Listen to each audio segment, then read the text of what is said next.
અને હવે વાત કરવી છે પદવી પરના ધર્મયુદ્ધ વિશે। પ્રયાગરાજમાં મેળામાં અવિમુક્તેશ્વરાનંદના પ્રવેશ પરનો વિવાદ હવે ખૂબ જ વકરી ગયો છે અને રોજ એમાં કંઈક નવા વળાંક આવી રહ્યા છે। પ્રયાગરાજ મેળા ઓથોરિટીની સ્વામી અવિમુક્તેશ્વરાનંદને નોટિસ મળી હતી। નોટિસમાં શંકરાચાર્યની પદવી પર સવાલ ઉઠાવવામાં આવ્યા છે અને હવે મેળા સત્તામંડળ દ્વારા નિવેદન સામે આવ્યું છે। તેઓ કહી રહ્યા છે કે મામલો સુપ્રીમ કોર્ટમાં પડતર છે। ચુકાદો ન આવે ત્યાં સુધી કોઈ જ્યોતિષ પીઠના શંકરાચાર્ય હોવાનો દાવો ન કરી શકે। અવિમુક્તેશ્વરાનંદે નોટિસ સામે 8 પાનાનો જવાબ પણ રજૂ કરી નાખ્યો છે। અવિમુક્તેશ્વરાનંદે તંત્રની નોટિસને બિલકુલ ખોટી ગણાવી છે। હું જ અસલી શંકરાચાર્ય છું તેવું તેમના દ્વારા કહેવાય રહ્યું છે। આ સાથે જ તેઓએ કહ્યું છે કે વહીવટી તંત્ર એ સુપ્રીમના આદેશોનું ખોટું અર્થઘટન કરી રહ્યું છે। મારી શ્રદ્ધા પર હુમલો કરવાનો આ પ્રયાસ છે।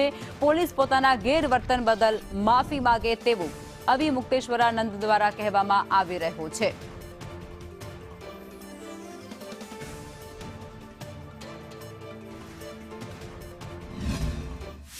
वो है जिसको बाकी 3 पीठ के शंकराचार्य कहें कि शंकराचार्य है, तो बाकी 3 पीठ में से 2 पीठ के शंकराचार्य हमको शंकराचार्य कहते हैं। पिछले माघ मेले में हमको साथ लेकर के स्नान कर चुके हैं। जब स्वयं श्रृंगेरी के शंकराचार्य, द्वारका के शंकराचार्य जी हमको कह रहे हैं कि हम शंकराचार्य हैं, हमको साथ में लेकर स्नान कर रहे हैं, तो आप किस प्रमाण की आपको जरूरत है? ये प्रशासन तय करेगा कि हम शंकराचार्य हैं कि नहीं है? उत्तर प्रदेश का मुख्यमंत्री तय करेगा कि भारत का राष्ट्रपति तय करेगा?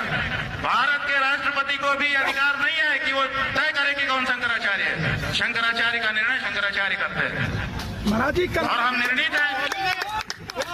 पुरी के शंकराचार्य जी ने हमारे